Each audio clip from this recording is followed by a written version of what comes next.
Oke, jadi kuliah kita jam 7, tapi saya suka majukan supaya bisa sarapan dulu ya. Jadi kalau nggak jam 7.30 ya mungkin jam 7.20-an lah. Saya tidak akan tepat waktu jam 7 ya, jadi bisa bisa sarapan dulu maksudnya begitu ya.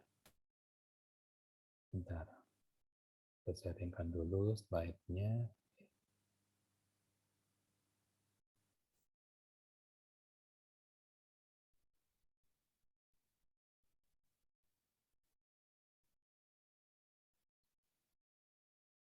Oke.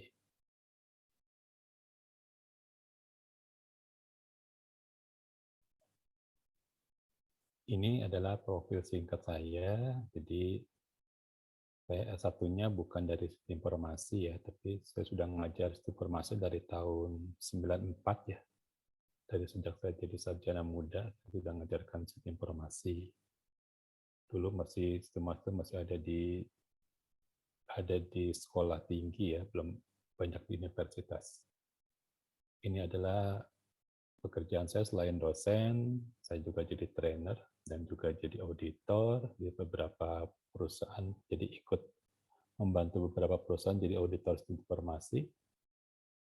Riset saya di bidang IT dan karena saya S1-nya dari teknik fisika, bidang fokus saya banyaknya di bidang kontrol dan robotik sebetulnya. Tapi karena Pak Rektor menugaskan untuk di Magister Informasi, jadi saya banyak penelitiannya ke Magister Informasi, khususnya di sistem informasi. Oke, ini kira-kira profil saya. Kemudian mahasiswa juga harus bisa menguasai bahasa asing. Saya menguasai 2 bahasa asing, jadi mahasiswa juga harus sama, kira-kira menguasai minimal 1 bahasa asing. Oke, seperti itu, ini profil saya. Kemudian hari ini kita akan kuliah, juga saya akan berikan aturan mainnya. Jadi seperti ini, sebentar.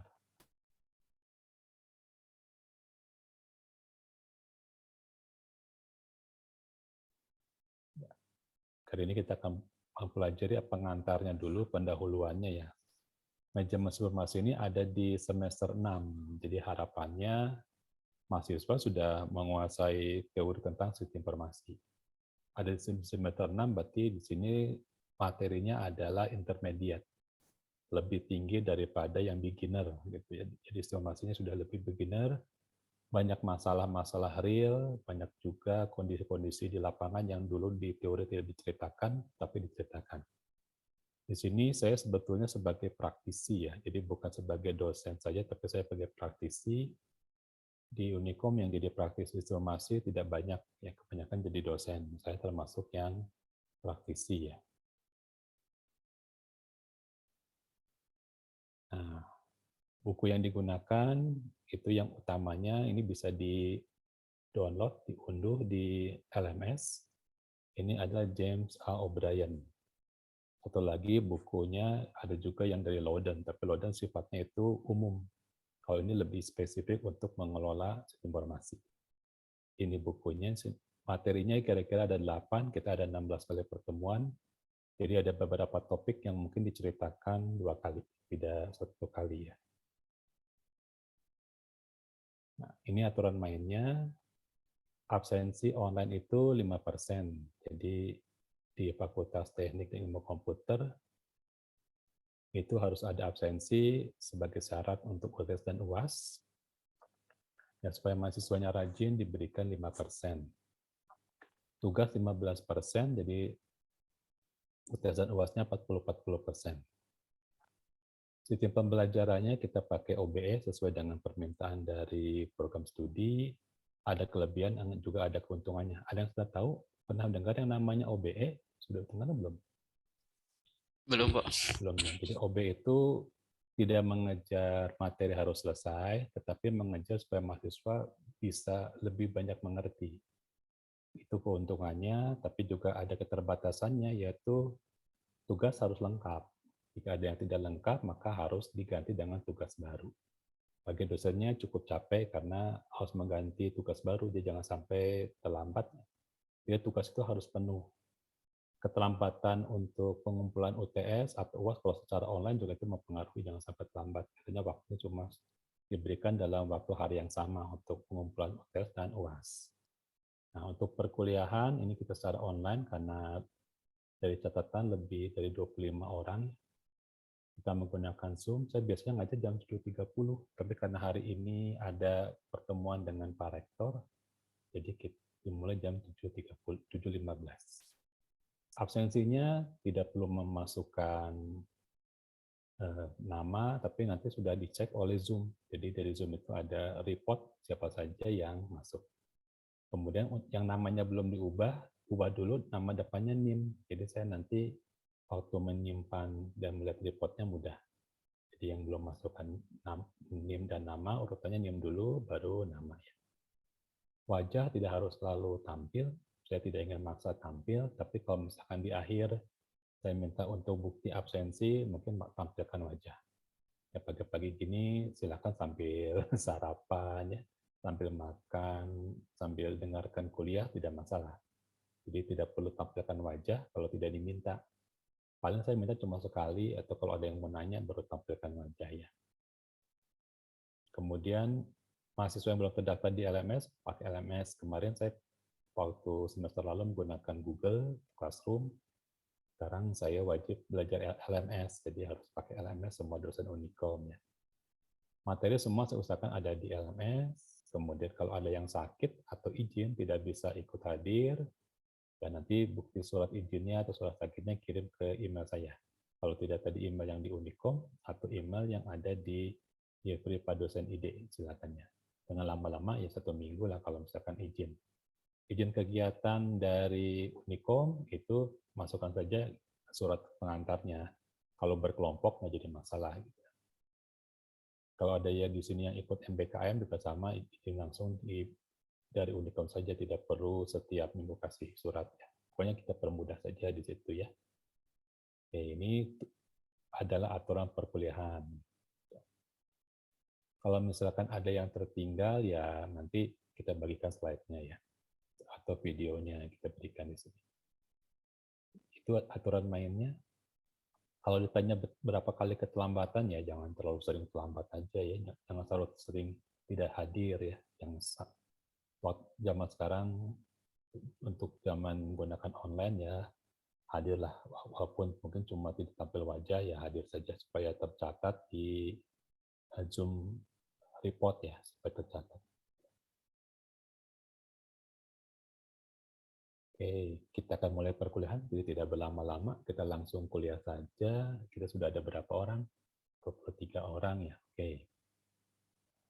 Di sini yang mau tampil wajah silakan, yang tidak juga tidak masalah. Tapi nanti terakhir saya minta tampil wajah buat meng-capture absen ya. Nah, masalah dari manajemen informasi ini kan semester 6, sekali lagi sudah tingkat intermediate. Masalah langsung kepada beberapa masalah yang paling sering. Yang pertama adalah informasi itu bukan hal yang dapat dianggap sepele ya. Karena kan informasi yang kita punyai itu belum berguna karena bukan yang kita inginkan. Atau juga kadang-kadang informasi yang kita inginkan itu bukan yang benar-benar kita butuhkan. Susah mencari informasi yang kita butuhkan. Apalagi kalau tujuannya untuk melakukan beberapa strategi. Kadang-kadang kita tidak mudah mendapatkan informasi yang benar-benar dibutuhkan. Kemudian, dari informasi yang dibutuhkan ini juga belum tentu available ya. Susah sekali mencari informasi yang benar-benar dibutuhkan pada waktu yang sangat singkat misalkan. Nah, dari sini kita harus mengelola satu sistem. Ini merupakan adalah masalahnya. Membuat sistem itu mudah. Tetapi pada saat kita memiliki beberapa kriteria dari kualitas informasi, itu yang jadi susah. Jadi susah. Ini merupakan 3 masalah yang muncul setelah kita mempelajari perancangan sistem informasi atau desain sistem informasi. Sudah susah gampang ya. Ya, kalau misalkan kita lihat informasi di dalam satu bisnis, mengapa perlu? Ya, sama seperti kita gunakan GPS ya. Kita mengendarai mobil supaya apa kira-kira? Supaya sampai di tujuan ya, tidak terjebak macet, apalagi efisien, efektif sampai ke tujuan, apalagi kira-kira. Kalau kita menggunakan mobilnya supaya tahu di mana kondisi rumahnya, kita pakai GPS, pakai beberapa program Google Map, pakai Waze, ya, macam-macam lah. Tujuannya supaya kita sampai tepat waktu ya, ada target tepat waktu ya, ada batasannya. Informasinya harus aktual, jangan sampai informasi yang muncul di alat kita itu tidak aktual. Itu merupakan alasan. Jadi kalau kita pakai bisnis ya tentunya informasi itu harus dapat digunakan betul-betul untuk keperluan kita. Itu intinya ya. Informasi yang terlalu banyak juga kadang-kadang membingungkan ya. Kalau terlalu kompleks kita malah bingung. Kita tidak bisa memilah. Ini tentunya di tingkat 3 ini kita akan lebih jeli melihat apa sih sebetulnya mengolah informasi. Orang lain dari jurusan lain mengatakan mengolah informasi itu mudah. Memang mudah, tapi mengenai dampaknya atau efeknya kalau kita salah mengelola, mereka tidak tahu. Jadi di sini di mata kuliah ini kita akan pelajari apa dampaknya kalau kita salah mengelola, salah memanajemen. Unmanajemen itu dampaknya apa? Mengelolanya kalau lagi normal oke, tapi kalau lagi ada masalah, nah itu dampaknya kita harus tahu. Dan nanti kita akan pelajari bagaimana risiko mengatasi dampak tersebut. Ini kira-kira mengapa kita perlu personal bisnis, bisa tuliskan secara lengkap. Ada tujuannya buat menganalisa, ya macam-macam lah. Memberikan peluang, alternatif, memberikan hal yang baru. Zaman sekarang orang masih di zaman COVID ini harus banyak melihat peluang. Kuliah online mungkin sangat singkat, tetapi kita bisa belajar dari beberapa dosen yang terkenal lewat YouTube. Ya. Kalau zaman sekarang bukan lagi harus kita belajar sendiri. Di sini passion atau minat kita itu harus kita pelajari sendiri. Kita harus semangat mempelajari. Saya 2 tahun tinggal di Inggris, di sana postdoktoral dan juga mengerjakan enterprise architect. Jadi akan saya ceritakan bagaimana sih enterprise architect itu mengerjakan dan mengelola suatu sistem. Bagaimana caranya, kemudian apa bedanya di Indonesia dengan di negara Eropa, apa masalahnya saya akan ceritakan. Jadi nanti mahasiswa kalau sudah lulus itu ternyata punya kesempatan untuk kerja di luar negeri, itu akan mudah karena sudah sertifikat pengalaman dasarnya. Jadi jangan pikir semua mahasiswa itu pekerjaannya cuma lokal ya. Dia akan saya ceritakan beberapa pengalaman di beberapa negara yang pernah saya kunjungi, apa sih semua mahasiswa itu pekerjaannya seperti apa. Mungkin hanya 2 negara ya tidak yang saya berikan contoh. Kalau Malaysia tidak perlu dihitung, itu negara tetangga. Saya berikan contoh bagaimana sih mengonfirmasi di negara Inggris, ya di negara Belanda seperti apa. Kita akan lihat dan kita akan tahu bahwa mahasiswa Indonesia itu memiliki beberapa potensi untuk mengolah informasi. Kalau ditanya apa itu manajemen informasi, apa sih? Nah, sebetulnya informasi itu kalau lihat dari beberapa buku ilmu komputer, itu merupakan sebuah tool-nya, sebuah sistemnya, sebuah alat yang ada di dalam suatu sistem yang dikerjakan sama komputer. Jadi ada tool buat otomatisasi, buat mengerjakan beberapa pengolahan data, yaitu tool-nya sebetulnya. Jadi manajemen informasi ini akan melihat bagaimana kesesuaian informasi. Jadi informasi harus sesuai dengan pengguna, sesuai dengan haknya, sesuai dengan waktu. Orang tidak berhak, tidak boleh, waktunya harus sesuai, jangan sampai kita punya informasi tetapi waktunya tidak sudah kelewat, sudah kadaluarsa gitu ya. Kemudian bentuknya harus diminta, misalkan kalau bentuknya untuk operasional mungkin tabel ya, tabel relasi. Tapi kalau bentuknya untuk para manajer atau top manager mungkin bentuknya sudah tidak terstruktur. Maksud tidak terstruktur itu berupa tabel, gambar ya. Kalau di dalam bentuk operasional mungkin tabel-tabel itu disebut dengan bentuk terstruktur. Kalau di dalam bentuk gambar disebut tidak terstruktur atau semi terstruktur. Sesuai dengan skill ya. Jadi informasi sesuai dengan skill dari penggunanya. Orang tua usianya mungkin informasinya disesuaikan, ya, bahasanya disesuaikan, atau detail, tingkat kedetailan. atau sesuai dengan strategi. Jadi kita mengelola informasi itu harus sesuai dengan strategi perusahaan. Perusahaan strateginya butuh apa, berarti informasi apa yang dibutuhkan. Mungkin juga ada yang ekstrim, misalkan perusahaan ingin membutuhkan data dari kompetitor, dia ingin mencuri data kompetitor, ya mungkin itu yang ekstrim kali.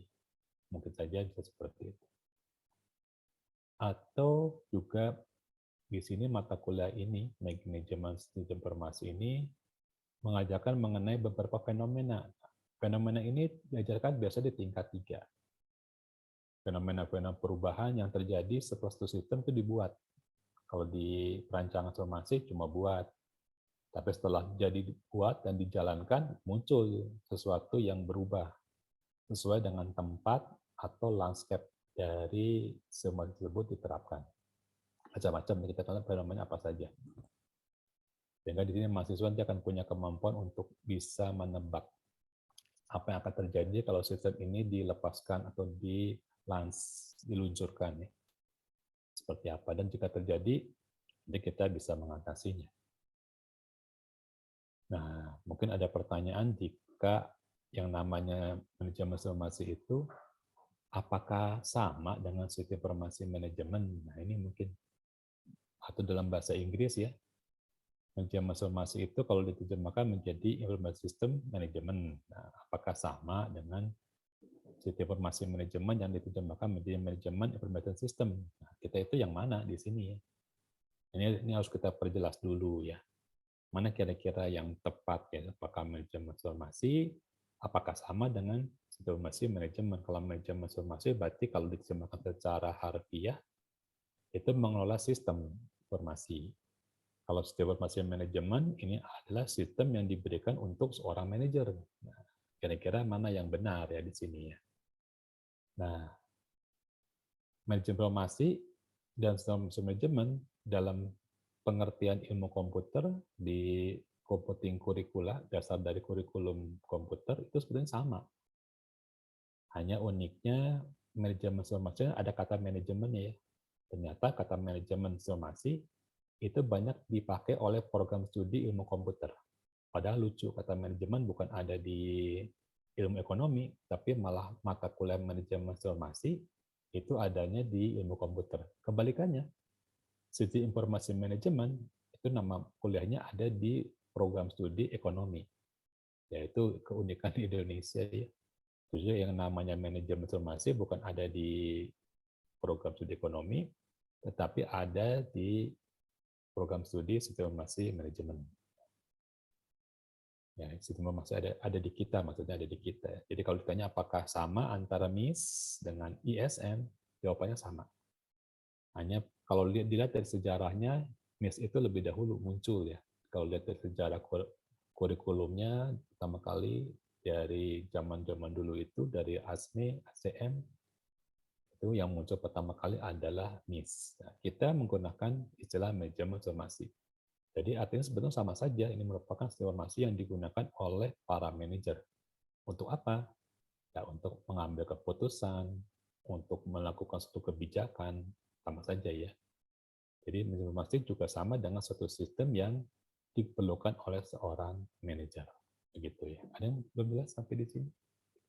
Ya, kalau ditanya apakah sama, ya sama. Kalau zaman sekarang itu sama. Ada yang mau tanyakan sebelum saya teruskan? Siapa ini? Oh, Jelas, Pak.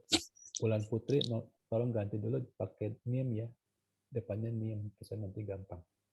Apa yang belum memasukkan teruskan NIM. NIM-nya dulu baru namanya. Nanti report dari Zoom-nya jadi mudah. Siapa lagi yang belum? Gantikan nama. Contoh, misalkan coba tebak ini kesesuaian dengan apa ini? Misal, bagaimana jika informasi gaji ternyata terlihat oleh operator atau karyawan lain? Ternyata gaji yang golongannya sama itu bisa berbeda. Ini akan terjadi kecemburuan. Kira-kira ini termasuk apa ini? Apakah dari ke 5 ke 6 dari kesesuaian termasuk yang mana? Ada yang bisa jawab? Jika gaji seseorang ternyata bisa terlihat oleh karyawan lain. Termasuk yang mana? Yang kasus kedua, jika seorang direktur itu ingin membuat perencanaan, tapi data yang dia pakai itu masih belum bentuk yang tidak terstruktur, masih berupa terstruktur pakai tabel, bertumpuk-tumpuk buku. Gimana cara mengambil keputusannya kalau belum berupa grafik, belum berupa representasi yang lebih mudah? Nah, ada yang bisa jawab kira-kira kasus satu termasuk golongan yang mana nih? Kasus satu. Siapa ya yang bisa jawab? Daniel, siapa Daniel? Ada orangnya Daniel? Saya sambil ngecek apakah orangnya hadir. Yang satu itu yang mana? Oh, saya nggak setting untuk tidak unmute kan ya? Bisa mute semua. Bisa unmute semua ya. Yang satu kira-kira yang mana nih? Jika apakah termasuk yang hak, waktu, bentuk yang diminta, skill, usia atau detail? Coba kalau yang satu. Apa kira-kira nih? Daniel bisa Daniel? Mana? Saya mau lihat wajahnya. Ada nggak? Belum muncul ya, Daniel. Wulan, wajahnya Wulan. Coba yang ke satu termasuk yang mana? Yang mana yang ke satu? Kalau ternyata kita punya data pribadi terlihat, berarti apa itu? Apa terjadi pelanggaran apa? Pelanggaran hak berarti. Jadi ada hal yang tidak berhak ternyata melihat. Nah, itu tidak sesuai. Nah, kalau yang kedua, ini termasuk yang mana nih? Siapa yang bisa jawab? KF-nya siapa KM-nya? Saya lupa. Agi ada Agi. Ada Pak. Coba yang kedua termasuk yang mana?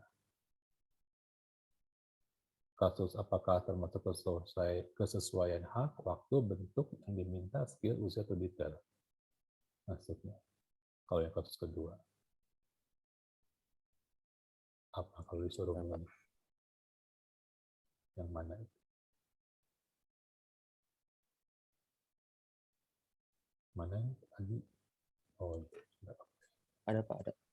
ya apa termasuk coba kalau disuruh milih yang mana kira-kira? Yang kasus 2 Pak ya? Kasus dua ya. Kasus dua yang mana itu kira-kira? Apakah Bentuk Pak. bentuk ya, bentuknya. Jadi para bos itu suka marah. Dia mau ngambil keputusan, biasanya kalau para CEO itu apa singkatan CEO, ada yang tahu? Chief Executive Officer Ya, Pak. nah biasanya saya dulu suka rapat dengan mereka itu. Mereka itu cuma bawa kertas selembar atau bawa iPad ya. Mereka cuma lihat gambar grafik, forecasting, memprediksi.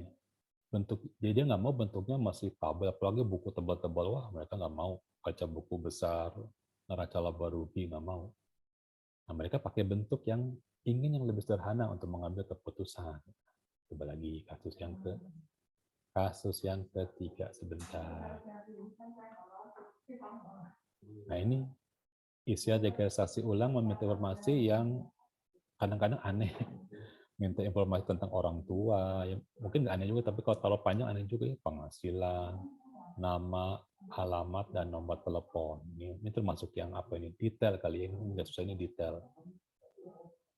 Yang keempat, perusahaan mengumpulkan data harga penjualan dari kompetitor. Wah, ini agak aneh. Kok dia mengumpulkan data yang tentang kompetitor gitu. Nah, ini mungkin mereka ingin mencari ya termasuk detail juga ya, termasuk kasus yang detail, ingin cari sesuatu yang terlalu detail ya. Saya juga pernah ikut webinar, mintanya macam-macam selain nomor ponsel, minta alamat, penghasilan, itu terlalu detail. Hati-hati ya terlalu detail. Bisa beri contoh kalau informasi yang disesuaikan dengan skill apa nih? Kalau kita sesuaikan dengan skill pengguna. Skill itu berarti sekolah ya, tingkat kemampuan kita sekolah, kita melatih ya, apa kira-kira ini. Bahasa tadi ya, bahasa, kemudian tingkat pendidikan. Nah, jadi maksud itu disesuaikan dengan skill. Tapi sekarang saya pakai bahasa Indonesia, nanti presentasi pakai bahasa Inggris. Laporan dalam bentuk bahasa-bahasa akuntansi, begitu juga dengan skill. Tidak susah ya, tidak susah. Nah, ini saya catat cukup banyak yang namanya fenomena setelah sistem dibuat. Nanti kita akan belajar ini di beberapa pertemuan.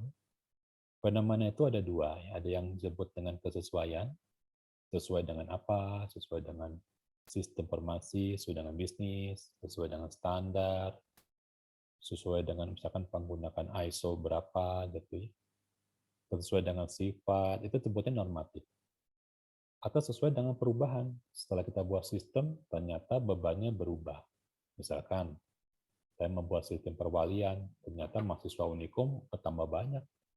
Tidak kuat servernya mengatasi mahasiswa yang terlalu banyak. Pada perwalian yang bersamaan. Itu beban. Jumlah pekerjaan atau demand meminta kecepatan sangat tinggi, detail sangat tinggi, tidak mudah. Jadi ada perubahan karena strategi, misalkan top manajemennya mengubah strategi hingga masih ingin mengambil data apa. Atau data yang sudah lama nanti kita simpan di mana nih kalau sesuai terhadap penyimpanannya. Apakah di backup di cloud, atau di tempat on-premise, atau kita simpan pada server atau hard disk yang tidak akan kita baca terlalu sering, namanya ini retensi data. Data yang sudah terlalu lama kita pensiunkan, tapi tidak kita hapus, namanya retensi data ya. Kemudian sesuai dengan kolaborasi, nanti data yang ada di marketing nih kita pakai untuk data yang ada di manufaktur, itu kolaborasi atau komunikasi. Atau etika. Jadi di sini kita mempelajari cara mengolah jangan sampai terjadi kesalahan manusia ya. Salah masukkan data, lupa verifikasi, atau ada orang yang punya kelebihan dari tanggung jawab.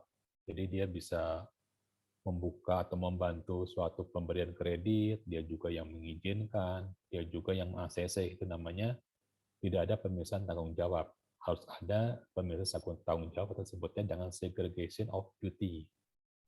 Jangan terjadi fraud ya, sistem yang mudah diganti, misalkan kalau kita tahu beberapa atribut yang bisa dihitung ya, harusnya dihitung, ternyata malah dimasukkan dengan secara data entry. Misalkan beberapa atribut kita hitung untuk penghasilan, ternyata kita masukkan dengan manual, itu berarti terjadi fraud, atau kita melebihkan nilai. Nah, ini informasi yang digunakan untuk analisis juga termasuk kepada fenomena. Jadi informasi dipakai buat menganalisis. Nah, perubahan terjadi sepanjang perjalanan kita akan pelajari ya.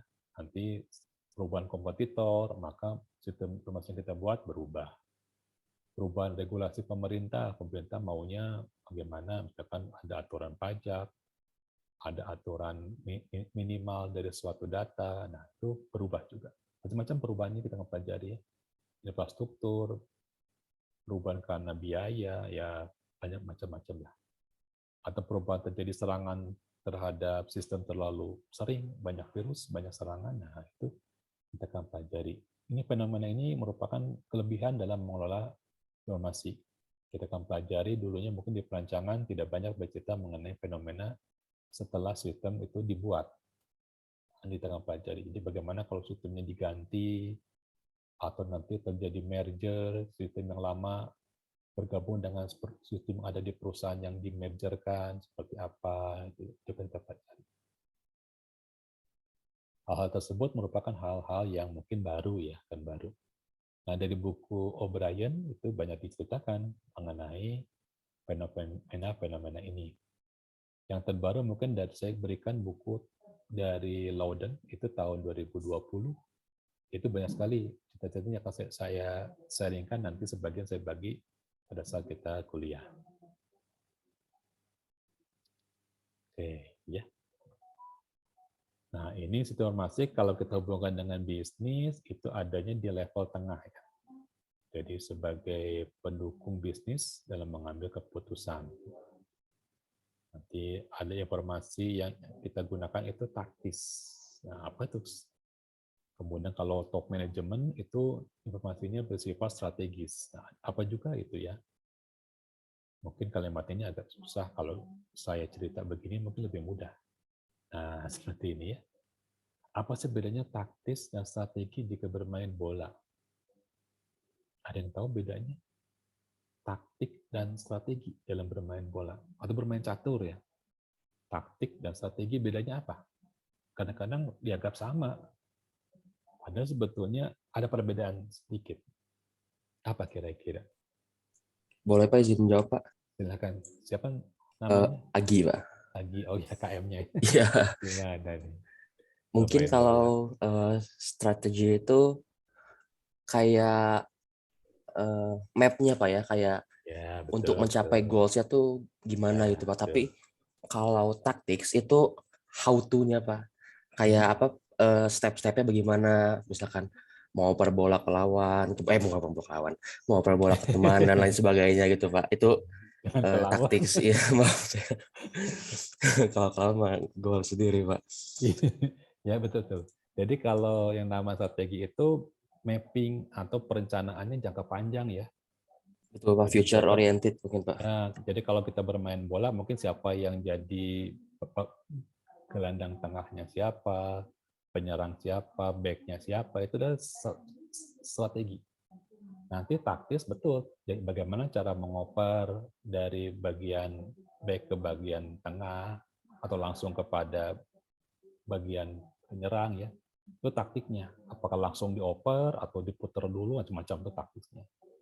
Jadi yang nama strategi itu tentunya untuk jangka panjang, untuk sustainabilitas. Tujuannya adalah menang atau profit tujuannya itu. Sedangkan kalau taktis ya seefisien mungkin, seefektif mungkin, itu taktis tujuannya ya. Kalau operasional ya gampang, operasional itu cuma sesuai dengan standar prosedur atau SOP itu standarnya. Misal tadi malam saya berpikir kalau bagaimana sih cara membuat supaya absensi online itu efektif ya. Mahasiswa jangan lupa absen. Nah, ternyata setelah saya utak-atik di Zoom itu ada report otomatis. Jadi saya tadi malam ganti namanya harus pakai NIM dulu supaya otomatis reportnya gampang ya. Jadi gimana cara ngabsennya? Apakah saya buat Google Form atau gimana? Ternyata strategi ini sudah ada di Zoom ya, seperti itu. Nah ini contohnya ya. Jadi yang nama kata itu seperti ini. Nah di dalam strategi ada prioritas. Kalau ada prioritas berarti ada yang didahulukan, ada yang sedikit dikorbankan ya. Mana yang lebih prioritas. Nah, itu kalau dalam strategi. Tujuannya yang penting dapat profit dan dapat memenangkan bisnis. Ya, seperti bermain bola. So, nggak apa-apa kita strategikan yang satu mungkin dibiarkan dikejar-kejar sama lawannya, tapi pada saat dia terpojok dia bisa langsung memberikan tendangan melengkung misalkan, itu strategi ya. Jadi sesuatu yang diprioritaskan. Nah, prioritas ini menjadi penting dalam mengambil keputusan. Nah, mata kuliah ini mengajarkan bagaimana cara membuat informasi untuk mengambil keputusan. Meskipun pengambilan keputusan itu sebetulnya ada di luar dari manajemen informasi. Tapi dia memberikan informasi yang dapat digunakan untuk pengambilan keputusan. Nah, seperti itu. Kemudian kalau ditanya apakah harus ada di semua perusahaan yang namanya manajemen informasi, jawabannya ya tidak harus ya. Kalau perusahaannya sudah kompleks, ya, ada bagian-bagian departemen yang membutuhkan, perusahaan sudah berkembang, perlulah kita mulai. Tapi kalau misalkan kebutuhannya belum, requirement-nya belum, ada yang disebut dengan analisis kebutuhan, kita lihat belum perlu kita kelola, informasinya bisa dimasukkan tidak terlalu sering, data entry dimasukkan tapi dipakainya mungkin agak lama, ya nggak perlu namanya manajemen informasi. Tapi kalau data dimasukkan langsung dibutuhkan, menjadi data kritis, kemudian yang memasukkan satu, yang pakainya banyak, ya. Misalkan bagian sales mendapatkan order cepat-cepat harus dilihat ke bagian gudang, bahan yang akan dijadikan di bagian manufaktur ada nggak di gudang. Kamu dia cepat-cepat ke bagian marketing untuk beli bahan baku, untuk kan informasi cepat. Terjadi komunikasi, terjadi collaborate untuk mengkomunikasikan. Ini kita butuh pengolahan sistem. Atau dalam pembuatan laporan harus terjadi otomatisasi. Jadi pengolahan informasi ini bukan hanya sekedar data input, proses, dan output, Tapi juga kita membahas mengenai otomatisasi, mulai dari otomatisasi input, jangan sampai tidak ada verifikasi, tidak validasi, sampai otomatisasi membuat laporan. Yang kedua, yang namanya pengolah informasi itu merupakan satu alat atau tool untuk beradaptasi. Jadi terjadi perubahan, fenomena berubah, baik yang normatif maupun yang adaptif, itu harus bisa beradaptasi. Nanti kita akan pelajari di pertemuan setelah UTS ada namanya change management. Bagaimana mengubah sistem yang baru tanpa membebani yang menggunakan. Jadi pada saat sistemnya baru diupdate, yang menggunakan tetap puas. Bagaimana change manajemennya itu kita bahas. Dulu kita merancang sistem, oke, tapi di lapangan jarang yang namanya merancang terus. Kalau kita lihat ke industri, kalau kita ikutan MBKM di industri, mereka jarang melakukan perubahan sistem. Yang paling sering itu mengupdate sistem. Jadi sistem besarnya tetap ada, tapi update-nya yang ada, yang diberikan di sini. Oke. Itu. Nah, ini gambar besarnya ya. Gambar besarnya seperti ini. Jadi ada sisi sebelah kiri mendukung bisnis, ada sisi kanan mendukung untuk membantu manajer. Jadi kelompok dari manajemen sistem atau MES itu akan membantu kelompok kotak-kotak yang ada di sebelah kanannya pertama kali, yaitu membantu mengambil keputusan, ya, membantu eksekutif pembentukan sistem. Nah, ini merupakan bagian yang membantu manajer. Sedangkan yang sebelah kiri ini untuk operasional. Bertemunya di mana? Saat pengambilan keputusannya. Ada di bagian level paling bawah ini merupakan pengambilan keputusannya pakai ekosistem, knowledge management, macam-macam lah. Situ ya. Oke. Nah,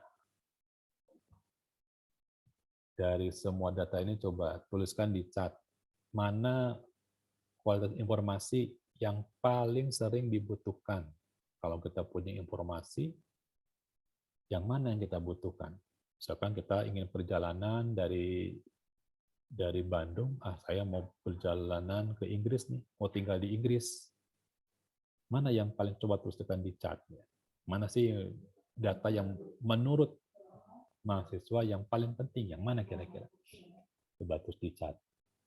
Coba baca dulu, ada semuanya data, yang mana yang paling penting? Coba tulis di chat, saya ingin tahu. Salah satu Pak ya. Satu komplit data, ada lagi yang lain? Apa coba? Relevan, betul, relevan juga ya. Outputnya harus sesuai. Gitu. Itu lagi, yang lain, ada yang lain? Saya tuh pergi ke Inggris itu sendiri, nggak punya teman, di sana belum kenal siapa-siapa. Tahun 2008 sampai 2020, kembali ke Indonesia tahun 2009, pergi lagi tahun 2010 sampai tahun 2011 ya. Nah, itu kira-kira butuh apa tuh? Harus relevan outputnya, jangan sampai tidak relevan. Betul. Harus lengkap, betul selengkap. Harus akurat, nah ini penting akurat. Jadi kadang-kadang ada data yang sudah harusnya diupdate tapi nggak diupdate. Oh, itu saya rasakan sekali. Itu penting. Misalkan jam dari keberangkatan kereta, wah, itu penting. Presisi mungkin tidak terlalu akurat, tetapi semua menganggap benar karena kalau diulang sama. Macam-macam lah. Ini menjadi penting dulu mungkin kita membuat informasi tidak sampai ke sana. Sekarang kita harus membahas yang namanya informasi itu, kata almarhum Pak Gordon B. Davis ini penting, ini yang mereka buat. Misalkan sekarang kalau kita pesan barang, kita ingin tahu barang kita sudah sampai di mana nih. Paling banyak kemana? Lazada, Bukalapak, Tokopedia, atau apa Shopee gitu, paling banyak kemana yang suka pesan? Yang mana yang paling bagus kira-kira kalau kita ingin tahu barang kita ada di mana gitu, sudah dikirim yang mana? Itu zaman milenial sekarang ya, zaman COVID sekarang, dulu kita nggak kepikiran ya men-trace dari pengiriman. Itu time to output. Ada yang saya suka pakainya Lazada, nggak tahu kalau yang lain. Ada yang suka pakai selain Lazada? Tokopedia Pak saya. Tokopedia. Shopee, Pak. Shopee. Ya, itu senang sekarang saya tahu, kadang-kadang suka kaget, oh ternyata barangnya dari Cina, itu rutenya kemana? Oh dari Cina kemana dulu, ke Shanghai dulu. Saya suka liatin barangnya itu belum belum nyampe, dua minggu belum nyampe, tapi saya suka lihat perjalanannya kemana. Setelah tiba di Bandung, wah ini barang ini sudah mengalami beberapa negara gitu baru sampai ke kita. Itu saya suka koleksi cincin sama gelang Cina, itu lucu-lucu. Jadi gelang laki-laki sama cincin laki-laki itu bagus-bagus di Indonesia, mahal-mahal. Dicoba. Jadi tahu dari mana nyampenya itu ya. Output yang berarti, kadang-kadang banyak output terlalu banyak tapi nggak ada artinya. Kita dengar COVID naik sekian persen, tapi kita lihat di sekitar kita, semua sehat-sehat saja ini. Bandung naik, jadi 13.000 yang kena COVID, tadi saya dengar di pagi hari. Tapi saya lihat tetangga saya sehat-sehat saja, ini benar nggak? Nah, dia nggak memberikan arti karena tidak mengatakan Bandung mana. Saya tinggal di Bandung Barat, beda mungkin dengan Kota Madya Bandung atau Kabupaten Bandung. Kan di Bandung itu ada Kabupaten Bandung, Kota Madya Bandung, ada Bandung Barat. Tidak berarti meaningful output. User friendly operation, ya, mengelola manajemen sistem informasi itu harus, dulu kata user friendly itu banyak dipakai ya. Kalau sekarang ya gampang diakses ya, mudah dimengerti ya. Kalau orang yang sudah tua mungkin hurufnya gede-gede, jangan kecil-kecil mungkin ya. Error resistant operasi, jangan sampai sering error. Saat dicek data tidak ada masuk ke HTTP 404, tidak diketemukan HTML-nya. Atau authorized use, yang menggunakan tadi yang tidak berwenang tapi bisa buka data kita, bahaya itu ya. Jangan pernah memberikan password tertinggal, jadi orang lain bisa baca. Sistem yang terproteksi terlindungi dari macam-macam, dari data tercuri, data tidak sengaja terpapar, dikeluarkan. Nanti kita akan belajar yang namanya PIPEDA. PIPEDA itu adalah peraturan yang akan dipakai oleh Indonesia juga supaya jangan sampai ada data yang terpapar atau tercecer keluar tanpa ada perlindungan. Oke, kita ada tinggal satu slide lagi. Ini adalah mengenai nama dari sistem pendukung manajemen. Ada yang menyebutnya enterprise support system, decision support system, management system. Nama-namanya tergantung dari kebutuhannya mau melayani manajer yang mana ya. Kalau manajer yang paling atas mungkin top management namanya apa ya, SSS. Kalau Unicom namanya apa? Ada yang tahu? Unicom sistem yang digunakan untuk Unicom bagi para rektor, wakil rektor, apa tahu nggak namanya apa? Ada yang sudah tahu belum? Pernah diceritakan belum? Belum ya. Unicom itu namanya Belum ACE, pakai. Executive Information System. Unicom ACID itu hanya bisa dibuka minimal adalah kaprodi, paling tinggi rektor yang bisa ngebukanya, itu namanya ACE. Tujuannya untuk melakukan strategi promosi, melihat bagaimana mahasiswa aktif, mahasiswa cuti, bagaimana tingkat IPK, kehadiran itu bisa dilihat semua. Mahasiswa dari mana lokasinya itu namanya ACE kalau di Unicom. Namanya bisa beda-beda ya. Decision support system ya, kata support system berarti dia mendukung, tidak langsung mengambil keputusan, mendukung pengambil keputusan, tujuannya untuk manajemen planning dan kontrol. MAS juga planning dan kontrol ya. Ada juga output automation, yang paling rendah ada custom processing. Ini menurut Gabriel itu seperti itu. Oke, ini merupakan slide terakhir dari sini. Saya jam 8 mungkin rapat dulu. Nah, ini yang terakhirnya. Oke, sekarang mungkin waktunya kita capture wajah ya, tolong tampilkan wajah. Kita kuliah cuma berapa? Sekitar 45 menit. Kita coba, saya mau capture ya. Silakan dipasang wajahnya. Nah, oke, saya capture, silakan.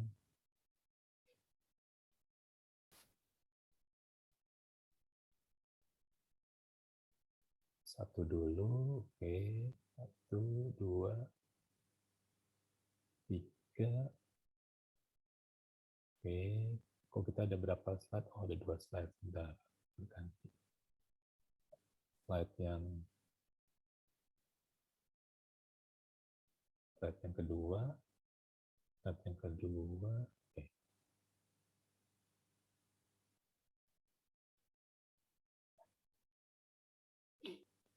Oke. Nanti kunjungi LMS. Bagi yang belum biasa belajar LMS, semua sudah biasa belajar LMS ya? Sudah Pak, Sudah, Pak. 4 semester LMS semua. Berarti baru saya yang baru belajar. Saya dari tahun kemarin pakai Google Classroom, belum pakai LMS. Sekarang saya belajar karena diwajibkan pakai LMS. Jadi mungkin baru saya yang pertama kali belajar. Saya kasih kuis, ceritakan dalam 200 kata. Nanti saya pasang kuisnya di LMS ya. Nanti kerjakan, saya kasih waktu sampai jam 9.30. Kuisnya itu bertanya, silakan jawab pertanyaannya. Nah, sambil saya mencoba LMS-nya, bagaimana kalau muncul pertanyaan, tuh jawab nilainya bagaimana ya. Saya belum pernah menilai dari LMS. Oke, mungkin sekian dulu dari saya. Kita ketemu lagi minggu depan. Mungkin kalau minggu depan jam 7.30 ya. Karena kebetulan sekarang ada rapat aja dengan Pak Rektor, jadi saya mulai jam lebih awal. Jam 7.30 bisa untuk sarapan dulu kali ya. Oke, terima kasih. Oh ya, KM-nya terima kasih. Mas Agi, terima kasih Baik, Pak, sudah sama-sama. ngomongin saya. Yang lainnya juga nanti mungkin saya akan kenal satu persatu ya. Nah, saya ucapkan wassalamualaikum warahmatullahi wabarakatuh. Terima kasih. Kita ketemu lagi. Waalaikumsalam. Waalaikumsalam. Terima kasih, Pak. Waalaikumsalam warahmatullahi wabarakatuh. Ya. Waalaikumsalam.